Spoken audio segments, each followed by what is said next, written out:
Hey guys, I don't know if you guys ever thought of this, but Oreo Thin. Why would you buy something that's gonna give you less of like the Oreo? It's kind of weird. But hey everybody, it's T-Boy. Come back to y'all with another video for y'all today. I know I've been gone for 3 weeks, and yes, I am back. And we're gonna be doing a Chris Paul trade machine. First, we're gonna be going through suggested trades from one of my YouTube friends, and then we're gonna go to trades that I feel like that can be great trades for Chris Paul. But really quickly, before we get started on the video, make sure to subscribe to the channel. It's free, and you will love the channel when you subscribe. And consider hitting the like button. It tells me that you guys enjoy the video and you would like to see something else like this. Alright, so the first trade was suggested to me by one of my YouTube friends. Now this trade is a trade that I personally don't like. It's Chris Paul to the Utah Jazz for Mike Conley and Royce O'Neal, and I believe it was 2 second-round picks. Now this trade, I mean, it's not just a very horrible trade, like this guy is completely bad, but I'm looking at this trade. There's some good things to this trade, there's some bad things to this trade. So they get Mike Conley, they get off of Chris Paul's contract, which runs through, I believe, the 2022 season. So they'll get off Chris Paul contract, I believe, a year early, and they'll get Mike Conley. That's still a solid player. He's not the player that he used to be on the Memphis Grizzlies, but they still get a decent player in return. And then the other player is Royce O'Neal. So Royce O'Neal, I personally like him as a player. He's only making $1 million for this season, and his contract will actually kick in next season, which will be making $8 million for 2 seasons and $9 million for the last 2 seasons. And Royce O'Neal is a solid bench player that the Thunder would love to have. I would say they would need to throw in at least 1 first-round pick or at least 2 first-round picks to get this trade done, because Chris Paul this year has been amazing and his trade value has jumped all the way up. So for this trade to go through,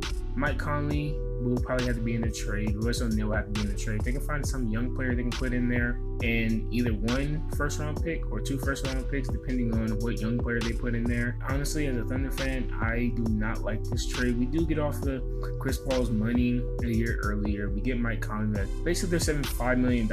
Maybe Emmanuel Mudiay will have to be thrown into this trade, or Gorgui Dieng, but I think the Thunder will more ask for first-round picks than the young players. All right, so this trade was suggested by me. I have the Oklahoma City Thunder receiving from the New York Knicks Julius Randle, Mo Harkless, Frank Ntilikina, and a first-round pick. And the New York Knicks received Chris Paul. Now with the Thunder, they get Julius Randle, a solid player. He's not going to give you the star power Chris Paul gave you, but he's going to give you a solid 17, 16 points per game.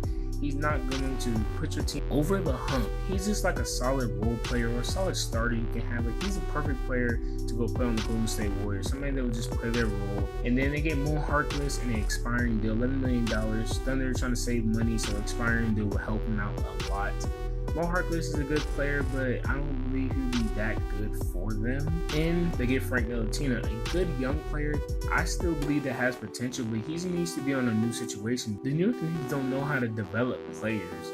So them having Frank Ntilikina and Dennis Smith Jr., they haven't developed them well. And then that first round pick that the New York Knicks is throwing in, since in the trade machine, I don't believe we can throw in picks, but adding in a first round pick, this will sweeten the deal for them. But I believe this trade will help the New York Knicks because they will give them a solid veteran point guard, somebody that can lead the team, teach RJ Barrett how Chris Paul taught Shai Gilgeous-Alexander. Okay, so the last trade I did put in Trade Finder was Chris Paul to the Milwaukee Bucks for Eric Bledsoe, DJ Wilson, Pat Connaughton, and Ersan Ilyasova.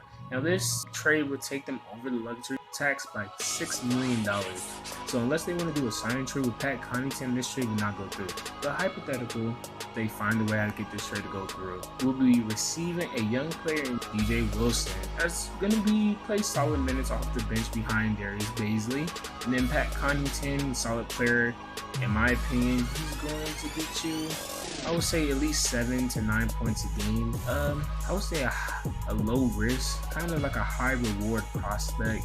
Personally, Ilyasova was really just throwing in here for the money aspect. And Eric Bledsoe, he's really thrown in there because the Thunder are going to at least want something back from this team. And at least getting Eric Bledsoe, they're going to be like, okay, we can at least work with him for some years, and then we can probably end up trading him off for some second-round picks. But in throwing in one more part, you got to add to this trade. The Oklahoma City Thunder need to get a first-round pick. It's because Chris Paul trade value has went up so far. Like a year before this, probably Eric Bledsoe and Ersan Ilyasova can get this trade done if the money did end up working. But where this trade will help the Milwaukee Bucks, they finally get a veteran point guard. I'm saying this is a veteran point guard for each team. They get a good point guard that's going to control the offense, take the ball out of Giannis' hands because Giannis needs the ball out of his hands. His usage rate is a little bit way too high, and one thing that he's going to do in the playoffs over and over again, Giannis Antetokounmpo, he gets shut down, it's over with. So I say you have to go all in with Chris Paul because Giannis in the 2021 season, he's going to be a free agent. So if they don't go all in, I can see Giannis Antetokounmpo leaving and actually joining the Miami Heat. Chris Middleton, he's just not the second guy. He can't be the second guy on the team. Unless he improves himself, he's not going to be the second guy on the championship team. But Chris Paul, he can be a second guy on the championship team. But that's the end of the video. If you did enjoy this video, make sure you hit that subscribe button. Comment down below and say, was my trades unfair towards one team or was it fair towards the other team? Make sure to like the video. That tells me that you guys are enjoying the videos. And guys, I'll catch you guys all next time.